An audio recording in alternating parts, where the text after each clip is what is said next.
Le café me sort de la vie quotidienne. Je me suis consacré au café pendant de nombreuses années.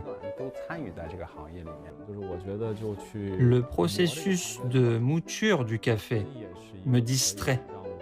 Boire du café, c'est en fait me rapprocher de la personne qui me parle. Il m'est difficile de définir ce qu'est le café. J'ai commencé à travailler dans ce secteur en 2009. Ça fait 13 ans. En fait, le marché du café dans notre pays s'est ouvert relativement tard par rapport à d'autres pays d'Asie, comme la Corée du Sud et le Japon. Mais ce qui est intéressant, c'est qu'aujourd'hui en Chine, les cafés font preuve de beaucoup plus de créativité qu'ailleurs. Né dans les années 80, j'ai en fait été témoin du développement du café en Chine. Quand j'étais petit, je buvais du café instantané. Puis je suis arrivé à Beijing, où j'ai goûté le latte à la vanille de Starbucks. Maintenant, je vois que le nombre de cafés ne cesse d'augmenter. En résumé, j'ai vu l'essor de cette activité en Chine. 3 éléments importent pour faire un bon café. La sélection des grains compte pour 60%, leur torréfaction compte pour 20%, les proportions d'eau et de poudre comptent pour 10%, et le reste dépend du barista.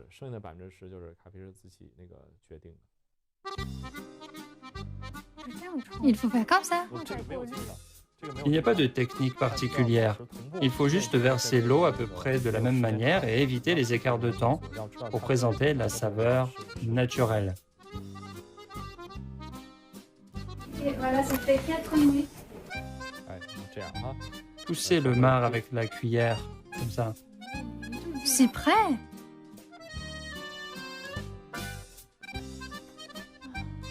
Le parfum est très fort.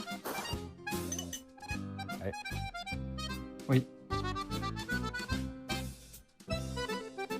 C'est assez amer celui-là. Oui. Et celui-ci est plutôt acide. Vous sentez des saveurs de chou ou de tofu fermenté? Oui, j'en sens une de fermentation, surtout en arrière-goût. Ok, goûtez celui-là. Je sens une odeur d'agrumes. En fait, le troisième me laisse un goût très intéressant sur le bout de la langue. Quel goût? Celui du whisky un peu. Goûtez le suivant. Son parfum ressemble à celui du thé. Oui,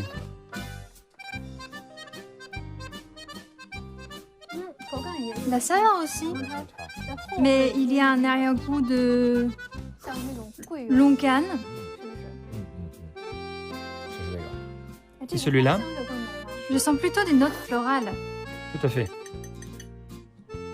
C'est acide aussi, mais on sent beaucoup l'arôme fleuré. Mais celui-ci présente plus de douceur que celui-là. Et plus d'acidité. Oui, son acidité est plus nette. Les deux sont faits à partir des mêmes grains, mais la torréfaction de celui-ci est plus poussée. La plupart des débutants pensent que celui-ci est plus fort, mais ce n'est pas le cas. Celui-ci est la plus poussée.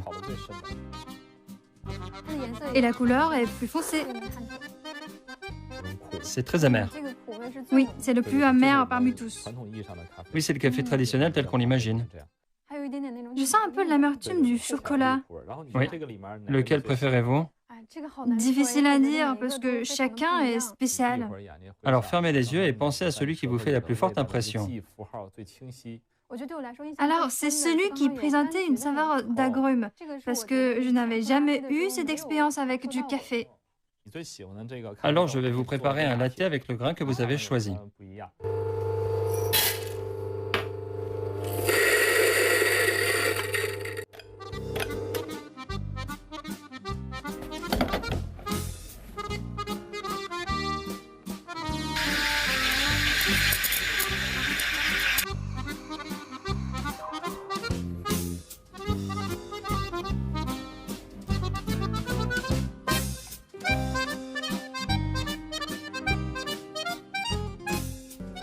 Oh, un joli dessin.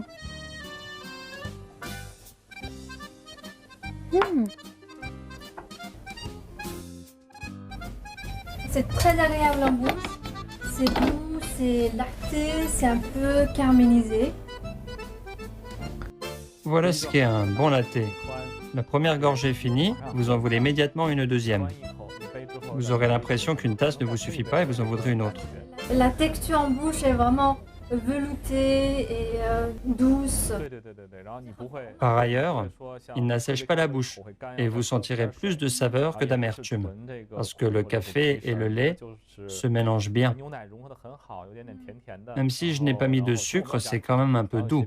Le lait fait bien ressortir les caractéristiques et les saveurs du grain de café.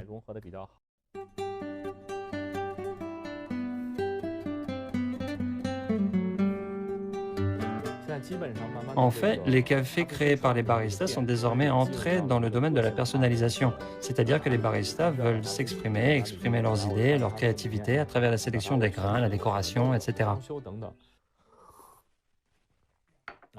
Ce local dans les Rotongs, c'est lui qui nous a choisis. C'est le propriétaire du magasin d'à côté qui nous a invités à gérer ce café. Alors pourquoi j'aime cet endroit? D'abord, je suis né et j'ai grandi dans les Rotongs, donc ces lieux me sont familiers.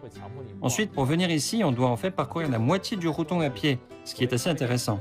Un café doit pouvoir montrer la culture d'une ville, non?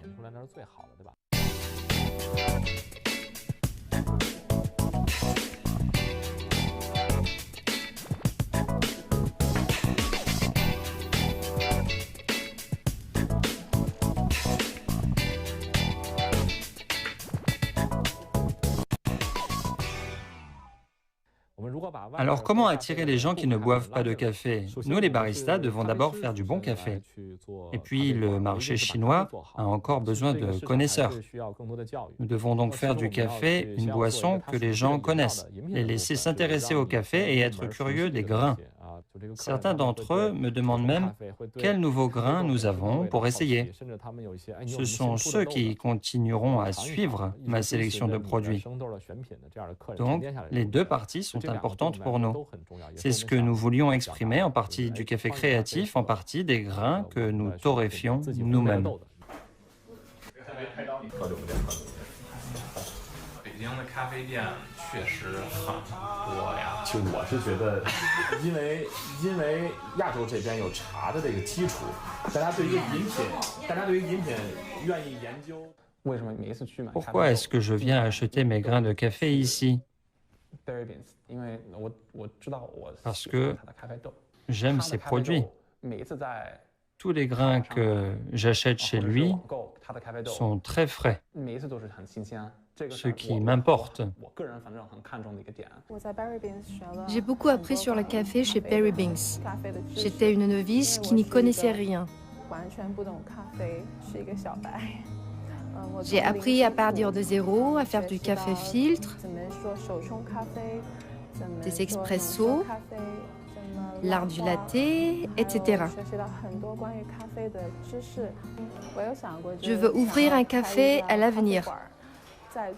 La concurrence est très forte en Chine, donc je veux peut-être en ouvrir un à Singapour. Je veux que mon café soit personnalisé. Ce sera un endroit où les gens pourront passer un après-midi confortable. L'ambiance, l'environnement les mettront très à l'aise. On se sentira comme à la maison. On pourra lire, surfer sur Internet ou discuter avec des amis. Et l'endroit ne sera pas bondé. 拥挤的感觉。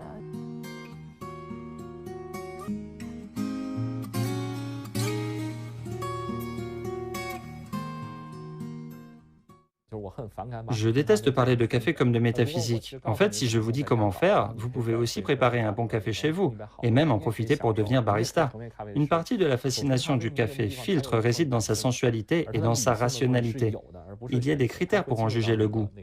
Pendant un certain temps, le café japonais a pris un chemin étroit. Le barista japonais Taguchi Mamoru a écrit « Il n'y a qu'au Japon qu'on puisse porter autant de soin au café filtre ». D'après lui, si la situation perdure, cela empêchera le développement de l'activité. Donc je pense qu'il faut chercher à populariser cette boisson. C'est pourquoi je prépare du café sur un vélo, dans les rotondes, pour le proposer aux gens qui n'ont pas l'habitude d'en boire. Je pense que l'odeur attire le public. À Beijing, qui se cachent dans les rotondes ou en pignon sur rue dans les quartiers des affaires, les cafés ont connu une croissance rapide. Ce sont des lieux confortables avec une musique d'ambiance et une diversité de boissons. Le concept de café tendance a séduit la clientèle.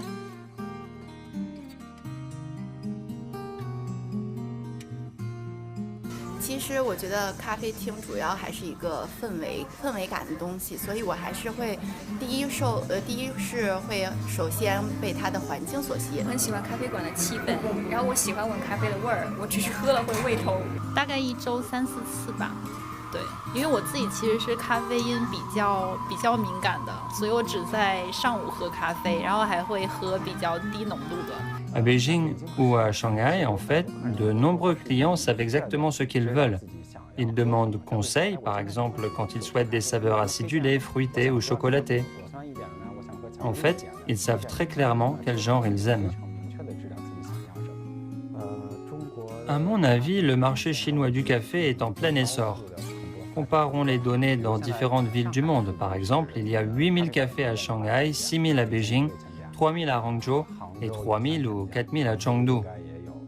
Que ce soit à Tokyo, Londres, New York ou Hong Kong, le nombre de cafés n'atteint pas le niveau de Shanghai, ni même celui de Hangzhou ou de Chengdu. Mais ce n'est pas pareil dans les autres villes, telles que Zhengzhou et Shijiazhuang, où il n'y a que quelques centaines, voire un millier de cafés. Il y a donc des disparités sur le marché chinois, mais cela signifie également l'existence d'un potentiel de développement. Selon les statistiques de l'administration générale des douanes de Chine, les importations de grains verts augmentent chaque année depuis 2017 pour atteindre un pic d'environ 106 000 tonnes en 2021. Le secteur du café est dynamique. De plus en plus de jeunes entrepreneurs chinois y voient une grande opportunité. Établi depuis 6 ans, on a 7 succursales à Beijing, 3 à Shanghai et 1 à Hangzhou.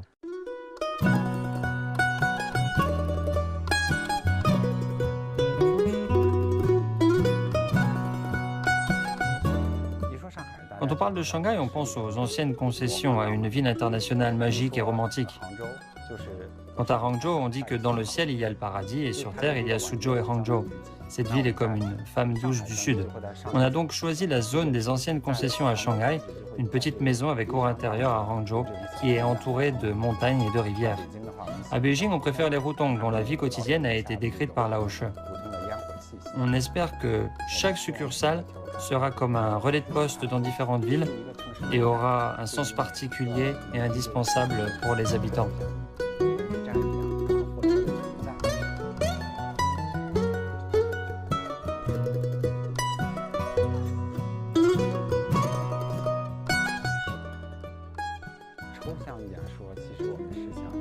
De manière abstraite, on veut exprimer une attitude à l'égard d'une vie meilleure. Qu'il s'agisse d'espace de café ou de cadre, je cherche à ce qu'il passe un moment agréable dans mon café grâce à mes produits.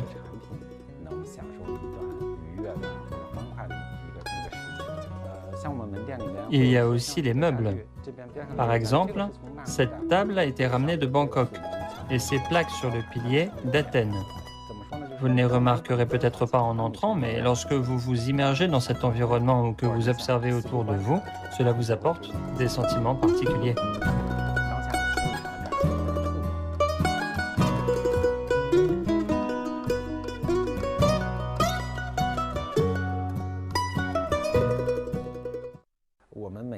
Chaque année, on prépare des boissons saisonnières spéciales, comme celle à base de jasmin, du tonquin, une petite fleur dans ces bocaux. En parlant de ça, il y a en fait une petite histoire. On est allé à Shanghai pour ouvrir une nouvelle succursale. Au printemps et en été, en marchant dans les rues de la ville, on a vu des grands-mères, petits paniers au bras, assises devant des magasins. Elles étalaient un morceau de tissu sur le sol et vendaient des fleurs sur place. On en a acheté quelques-unes, puis on a cherché à donner au café cette saveur locale. Au bout d'un an d'essai, on a créé un produit appelé le jasmin du Tonkin. Il est en vente entre mai et novembre, à savoir pendant la saison des fleurs.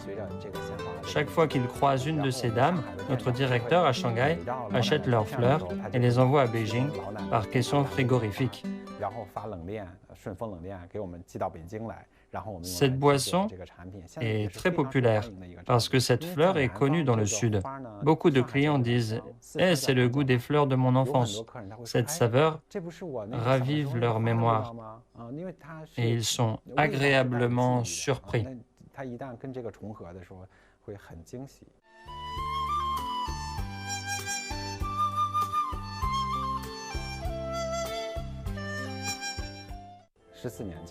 Il y a 14 ans, j'avais 23 ans. J'étais très jeune et je ne savais pas quoi faire de mon avenir. C'est un ami qui m'a guidé. J'étais touché par son enthousiasme pour le café, alors j'ai décidé d'apprendre auprès de lui, en commençant comme apprenti. Pour moi, c'était un processus de reconnaissance de soi. Quand on est jeune, on veut savoir quel rôle on va jouer, ce qu'on peut faire au sein de la société. Moi, je pensais que si j'étais capable de faire un bon café donnant du plaisir aux gens, ce serait peut-être ma contribution à la société. C'est ainsi que j'ai trouvé ma place. Et je fais ce travail aujourd'hui encore.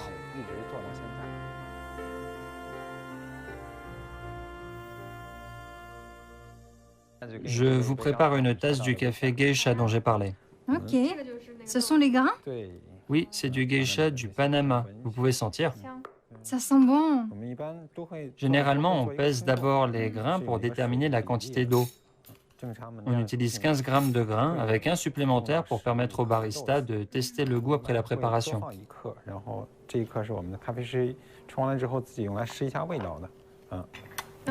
Quelle quantité d'eau faut-il?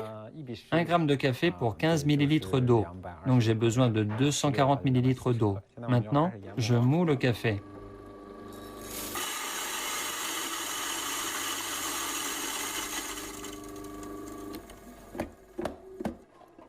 Le parfum se dégage plus nettement. Oui, je sens une odeur fruitée, très forte. Oui, l'arôme s'exhale rapidement car le dioxyde de carbone contenu dans les grains est libéré après le broyage. Je ne peux pas m'arrêter de sentir. On appelle ça l'arôme sec. L'odeur émise pendant l'infusion est appelée arôme humide. Et il faut contrôler avec précision la température de l'eau. Maintenant, je vais préparer ce café avec une eau à 92 degrés. Attendons que l'eau chauffe. Que se passe-t-il si la température n'est pas exactement à 92 degrés? Généralement, la température de l'eau influe sur la douceur. Si on veut un café doux, la température doit être relativement élevée. Si on veut plus d'acidité, il faut baisser la température. De plus, la qualité de l'eau importe aussi. On doit donc mesurer sa dureté, sa teneur en minéraux et en pH et les maintenir. Je mouille d'abord le papier filtre dans le but de réchauffer la tasse, ainsi elle ne refroidira pas l'eau.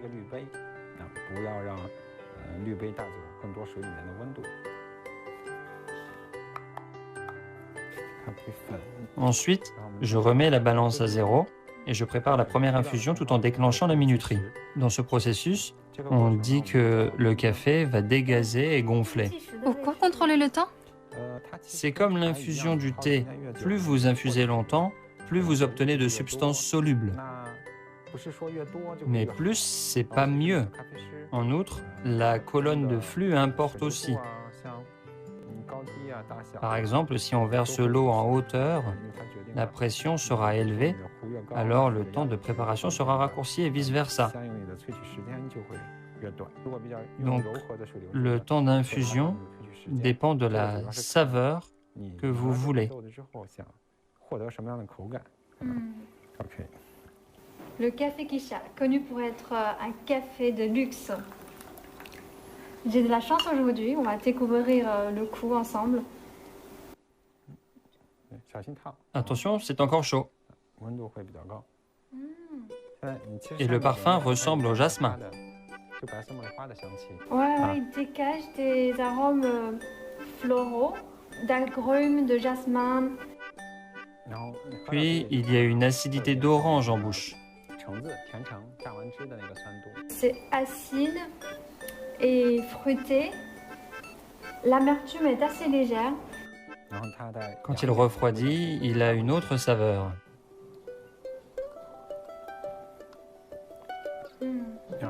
Oui, l'arôme de l'orange me semble plus net que tout à l'heure. Oui, maintenant, la douceur en arrière-goût doit être très nette. Ça fait saliver, comme après avoir mangé des fruits. Ce café humidifie la bouche, contrairement au café amer qui est astringent. Je dirais cette tasse de café a un bel arôme et un goût fort, profond mais élégant. Ça me plaît. On a également un café combiné avec du thé. Il est fait avec du matcha, ce qui est très intéressant. Avant tout, je moule le café pour un double espresso.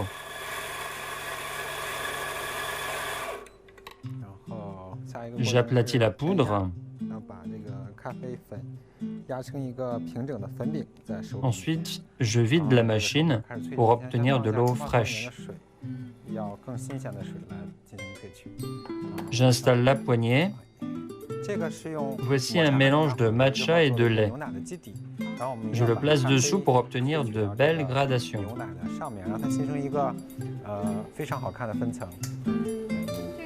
C'est donc une combinaison de café et de thé. Oui.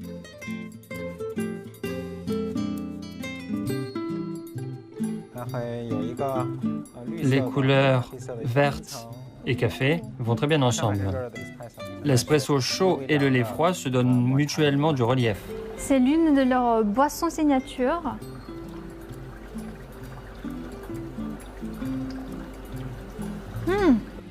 La surface est un peu amère.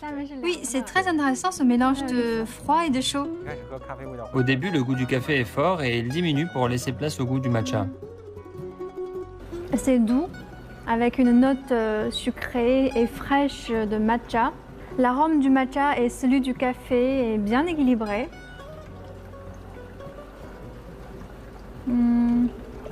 C'est corsé, avec un arrière-goût tenace. Quelles sont vos sources d'inspiration alors? D'abord, on a des clients qui aiment aussi le thé. Ensuite, le matcha lui-même était un passe-temps pour les lettrés et les érudits. On sait que le processus de préparation du matcha était populaire sous la dynastie des Song. C'était un bel art de vivre. Donc nous l'avons combiné avec le café. C'est donc pour moi une boisson raffinée qui présente à la fois une délicate onctuosité et un mélange riche de notes aromatiques. L'origine du thé matcha remonte à la fin de la dynastie des Tang en Chine. Très en vogue sous la dynastie des Song, cette méthode de préparation de thé a même donné naissance à un jeu pour lettrés chinois qui consistait à rivaliser en dessinant des représentations de paysages, d'oiseaux et de fleurs à la surface du thé, comme les baristas le font de nos jours sur la mousse de lait d'un café.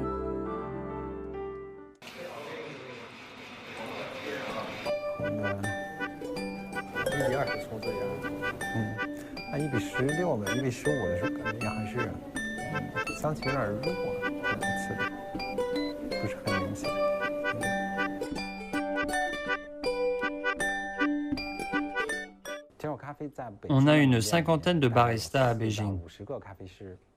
Je leur demande de l'ingéniosité, du respect pour leur profession, ainsi que de l'enthousiasme et de la politesse. On prévoit de sélectionner d'excellents baristas dans l'équipe pour participer à des compétitions internationales à l'avenir. Il m'a fallu près d'1 an pour passer d'apprenti à barista digne de ce nom. Durant cette période, les choses n'ont pas été simples et j'ai failli abandonner. Par exemple, après 2 heures d'entraînement à dessiner des motifs sur le latte, je n'y arrivais toujours pas. Alors je me suis mis en colère contre moi-même. Après avoir repris mon calme, j'ai recommencé avec les motifs les plus simples. Ensuite, lorsque les clients ont commencé à me complimenter, j'ai compris que tout ce que je faisais avait du sens. À l'époque, je trouvais que le café était très intéressant à étudier. Moi, j'aime bien faire des recherches, mais elles sont sans fin dans ce domaine. Tout comme une expérience scientifique, la torréfaction des grains de café vert nécessite un contrôle strict en matière de température, d'humidité et de temps. La complexité aromatique des grains rend le café très compliqué à comprendre, mais très attirant. Durant la torréfaction, une série de réactions chimiques se produisent, transformant l'état et la couleur des grains. Et ce sont les changements complexes qui réveillent les arômes du café. Toutes les succursales consomment environ 1 à 2 tonnes de grains par semaine. J'aime torréfier les grains à heure fixe, généralement la nuit, tout seul. Et je me charge aussi de corriger le goût des différents cafés. Pour ma consommation personnelle, j'aime expérimenter différentes torréfactions pour trouver une meilleure façon de rôtir le grain. Mais c'est le contraire pour nos succursales qui doivent proposer des produits standards.